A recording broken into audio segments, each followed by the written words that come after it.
तीन सवाल मैं पैनल के सामने रखूंगा। पहला सवाल, ट्रेड डील से भारत को ज्यादा फायदा है या अमेरिका को ज्यादा फायदा है? आमतौर पर कोई भी डील दोनों देशों के फायदेमंद होनी चाहिए ऐसा माना जाता है, लेकिन इसमें भी कहीं ना कहीं तकरार चल रही है। दूसरा सवाल, क्या डील फ्रेमवर्क से कृषि उत्पादों पर जारी जो दुविधा है खास करके वो खत्म हो रही है? क्योंकि प्रधानमंत्री साफ शब्दों में कह चुके हैं कि भले ही उन्हें निजी कीमत चुकानी पड़े, लेकिन भारत के किसानों के हितों के साथ वो समझौता नहीं करेंगे। इसीलिए यह सवाल उठता है। तीसरा सवाल, क्या डील के बाद रूस से तेल ना खरीदने के आरोप सही है?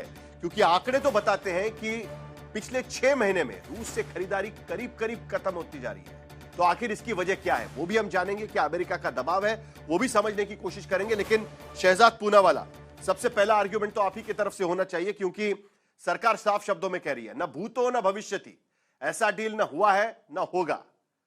और हम कंपैरिजन कर रहे हैं हमारे पड़ोसी देशों से, उनसे तो बेहतर हमको मिल पाया है। तो उस कंपैरिजन में बेहतर है या भारत के लिए बेहतर है? आप कैसे कहेंगे इसको? देखिए, किस परिप्रेक्ष्य में ये डील हो रही है साहिल जी। ये डील तब हो रही है जब भारत ने 8 एफटीए, जिसमें से इंडिया ईयू की एफटीए, जिसको मदर ऑफ ऑल डील्स कहते हैं, वो किया है। उसके बाद हम और 11 एफटीए करने वाले हैं, और इस बीच में अमेरिका के साथ पहले अनाउंसमेंट होती है। अब एक फ्रेमवर्क सामने आया है और मार्च के लगभग बीच में हमारे पास पूरी ट्रेड डील आ जाएगी। परंतु क्या क्या हमको मिला है और क्या क्या विपक्ष के आरोप थे, मैं एक बाय एक उसको बताना चाहता हूं। पहला आरोप विपक्ष का यह था कि इस डील में एग्रीकल्चर सेक्टर को पूरी तरह से खोल दिया गया है। अब मेरे सामने जो तथ्य आ चुके हैं और आपके सामने भी है, एग्रीकल्चर में बताना चाहता हूं, और आज स्पेसिफिक डिबेट होनी चाहिए। No entry for staple and grain, मतलब राइस हो गया, मेज हो गया, मिलेट हो गया, उसके लिए एंट्री नहीं। डेयरी प्रोडक्ट के लिए कोई उनके पास हमारे मार्केट में एंट्री नहीं।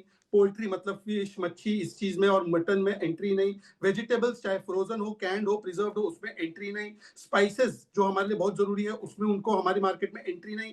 ज्यादातर फ्रूट्स जो पहले इन्होंने खोले हुए थे, थोड़े बहुत फ्रूट्स, वो छोड़ के ज्यादातर फ्रूट्स में, जैसे ऑरेंज हो गया, ग्रेप हो गया, बेरी हो गया, उसमें एंट्री नहीं। उल्टा हमारे एग्रीकल्चर प्रोडक्ट, और केवल एग्रीकल्चर ने, अभी तो फिश प्रोडक्ट भी जाएंगे, जैसे कि श्रिम्प और जो प्रॉन्स है, जिसपे 40-50% लगता था टैरिफ, अब वो 18% पे आ जाएगा। दूसरी बात, हमारे जो 30 ट्रिलियन डॉलर की एक मार्केट हमारे एक्सपोर्टर्स और मेक इन इंडिया गुड्स को मिलने वाली है। कैसे? जो अगल बगल के देश है जिससे हमारी स्पर्धा चलती है मैन्युफैक्चरिंग में, उनके पास 20 से 40% का टैक्स लगा है, टैरिफ लगा है, जबकि हमारे मैन्युफैक्चरर्स पर अब कम टैरिफ लगा है, जिसका मतलब कि अब 50% नहीं 18% लगेगा टेक्सटाइल पर, अपैरल पर, प्लास्टिक पर, रबर पर, फुटवेयर पर, डायमंड पर, मशीनरी पर, इनफैक्ट कुछ गुड्स पर जीरो भी लगेगा। आप कांग्रेस क्या कह रही थी कि हमने उनके गुड्स लेकिन को जिन जीरो देशों का आप जिक्र कर रहे हैं शहजाद, जिन देशों का आप जिक्र कर रहे हैं, उन देशों के तरफ से उतना ही रेसिप्रोकल टैरिफ अमेरिकी गुड्स पर भी लगाया गया है। ऐसा नहीं है, जितना टैरिफ अमेरिका ने उन पर लगाया हुआ है, उतना ही टैरिफ उन देशों के तरफ से भी अमेरिका पर लगाया गया है। तो वो इक्वल है उसमें।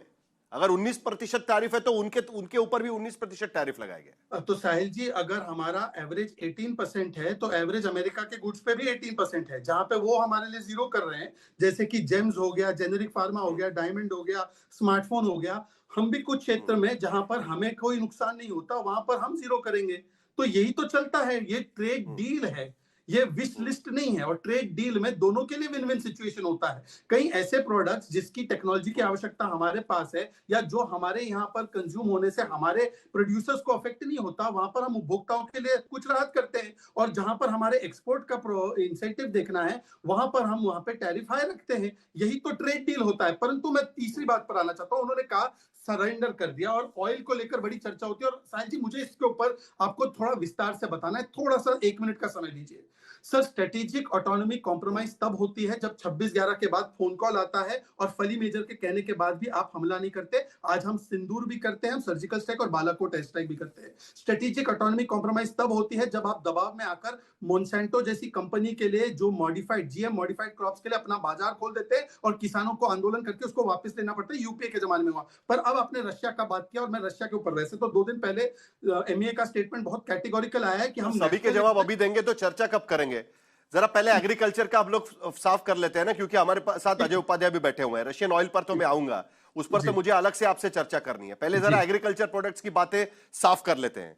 देखिए, मुद्दा इस बात को लेकर उठ रहा था शहजाद, कि जिसका जिक्र आप कर रहे थे, क्योंकि ये जो साझा स्टेटमेंट है ना, वो मैं पढ़ रहा था, उसकी पहली लाइन जो पहला हिस्सा है, जो अलग अलग उसमें बिंदु रखे गए हैं, उसका पहला हिस्सा मैं आपको पढ़कर बताता हूं।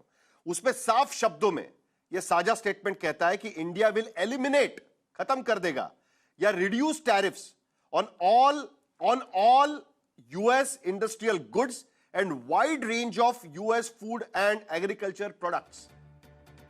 यह पहली लाइन उसका बताता है और इसी के वजह से बार बार यह सवाल खड़ा होता है। शहजाद, उसका जवाब मैं आपसे चाहूंगा, लेकिन जरा अजय उपाध्याय आपका ओपनिंग स्टेटमेंट मुझे चाहिए। एक मिनट आता हूं शहजाद, लेकिन नहीं आता हूं आपके पास उस पर, लेकिन अजय उपाध्याय पहले मुझे आपसे ओपनिंग स्टेटमेंट चाहिए, क्योंकि अब प्रेस कॉन्फ्रेंस हो चुकी है भारत के तरफ से, ठीक है, और उन्होंने फहरिस्त गिनवाई है कि कौन से ऐसे प्रोडक्ट्स है जो भारतीय प्रोडक्ट्स है जो अमेरिका में जाएंगे उन पर 0% टैरिफ लगेगा, शून्य टैरिफ लगेगा। और बड़ी लंबी चौड़ी फहरिस्त है जिसको लेकर बार बार कांग्रेस पार्टी सवाल उठा रही थी, जिसमें तमाम मसाले हैं, चाय कॉफी है, कोकोनट ऑयल है, नट्स है, काजू है, फल है, सब्जियां हैं, मशरूम्स हैं, एयरक्राफ्ट पार्ट्स हैं, उसके साथ साथ जैविक ड्रग्स हैं, ऑटो पार्ट्स हैं, जेम्स एंड ज्वेलरी है। जितने सेक्टर्स जो खास करके भारत से एक्सपोर्ट होते हैं उनमें से ज्यादातर सेक्टर्स में हम देख रहे हैं, प्रोडक्ट्स पर हम देख रहे हैं, 0 टैरिफ की घोषणा पीयूष गोयल यहां पर कर रहे हैं। उसके बावजूद आपको लगता है कि सरेंडर है, और लगता है तो क्यों लगता है? साहिल भाई, पहले तो मुझे लगता है कि अब तो सब साफ हो गया है। अब यहाँ कोई बहाना बनाए, कोई कहानी बनाए, कोई दिखावा करे और कोई झूठ यहाँ प्रचार करे, तो मुझे लगता है कि इससे ज्यादा दुर्भाग्यपूर्ण नहीं होगा कुछ भी। आज स्पष्ट हो गया, सुबह जब वो साइन हुआ और जो ज्वाइंट बयान आया है, संयुक्त बयान, उसमें मोदी जी के कनपट्टी पर कट्टा लगा दिया है ट्रंप ने, और कट्टा लगा करके हमारे किसानों के भविष्य के साथ खिलवाड़ करने का काम किया। देश के एमएसएमई छोटे छोटे जो उद्योग धंधे हैं उनको बर्बाद करने का ये एक तरह से संयुक्त बयान साइन कराया गया। जिस तरह से एप्स्टीन फाइल और अडानी फाइल को बचाने और उसमें राहत लेने की बात चल रही थी, अब तो स्पष्ट हो गया कि इस दोनों के कारण ट्रंप साहब से को अपने मोगेम्बो को खुश करने के लिए मोदी जी ने देश के साथ गद्दारी की। और गद्दारी कैसे है? आराम से बीच में नहीं बोल रहा हूं, बीच में आप भी नहीं बोलेंगे। अब कैसे किया है स्पष्ट दिखता है। भारत रूस से आयात कोई भी तेल नहीं करेगा, यदि करेगा लिखित में है, प्रत्यक्ष या अप्रत्यक्ष रूप से तेल खरीदता है यदि भारत, 25% का दोबारा से जुर्माना लगाया जाएगा।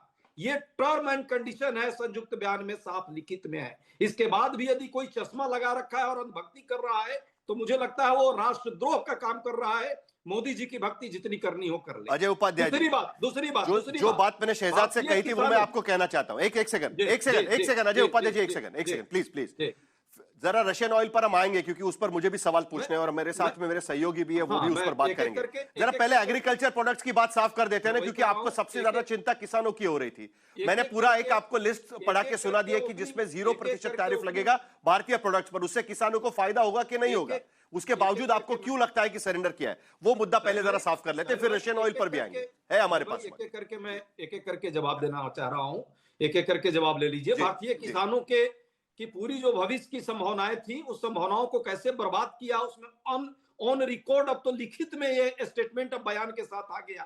स्पष्ट हो गया कि कैसे आपके जो प्रोडक्ट होंगे उस पर जब अमेरिकन मार्केट में जाएगा तो उस पर आपको कोई टैरिफ शुल्क नहीं लगा सकते आप। उनके जो आएंगे वो 0 पर आएंगे, 0 शुल्क पर। ये तो लिखित में आ गया है। और जब 0 में आएंगे तो वहां के जो किसान हैं जिनको 65 लाख से लेकर 2.25 करोड़ तक का जो है उनको जो है दिया जाता है सब्सिडी, हमारे किसानों को मात्र 6,000 रुपया, उसमें भी बहुत सारी चीजें बढ़ा दी गई है। क्या अमेरिका के किसान से भारत का किसान, अमेरिका के डेयरी प्रोडक्ट से भारत के डेयरी प्रोडक्ट जो मध्यम वर्गीय हमारा छोटा छोटा किसान है वो कंपीट कर पाएगा? क्या भारत के मार्केट में इन सामानों के लिए जो है, जो अभी से ही परेशान है हमारा किसान, आगे उसके साथ क्या होगा? जब लिखित में आपने डाल दिया कि शून्य शुल्क पर जो है भारत में एंट्री होगी, किसानों के जो ऑलरेडी उसकी जो हालात है इस सेक्टर में 45% लगभग आज भी हमारे देश की जो है लोग जो है लगे हुए हैं, कहीं ना कहीं से रोजगार पाते हैं। डेयरी सेक्टर की बात सिर्फ कर ली जाए, 5% हमारा इस देश का इनकम उससे आता है, 8 करोड़ से ज्यादा लोग उसमें लगे हुए हैं। छोटे घर में 1-2 गाय भैंस लेकर के जो है और उससे जो है वो अपना उपार्जन करते हैं। उनके साथ क्या होने वाला है आप समझ लीजिए, यदि ऐसी एक वाक्य, केवल एक वाक्य। 10 एक सेकेंड, लास्ट चलिए, ये अमेरिका में, एक अमेरिका में वाक्य। 10 लास्ट लास्ट साहिल जी एक वाक्य। भारत का आयात 3 गुना जो पहले होता था उससे 3 गुना इस पूरे डील के साथ हो रहा है। आयात पर हमारा जो सरप्लस एक ठीक तरह है। से पोजीशन था उसका कुल मिलाकर क्या हाल कांग्रेस होगा? पार्टी ये कहने की निर्यात कोशिश में कर रही हमको है 18% जब देना कंपटीशन तो होगा, हमारा कहां कम्पीट जब कंपटीशन होगा, पहले से ही भारत के किसानों को यह समस्या रही है कि उनका जो खर्च होता है उन प्रोडक्ट्स को लाने में, बनाने में, वो खर्च के मुकाबले उन्हें उतना परतावा नहीं मिल पाता, उतने पैसे नहीं मिल पाते और इसीलिए उनके लिए वो महंगा साबित होता है।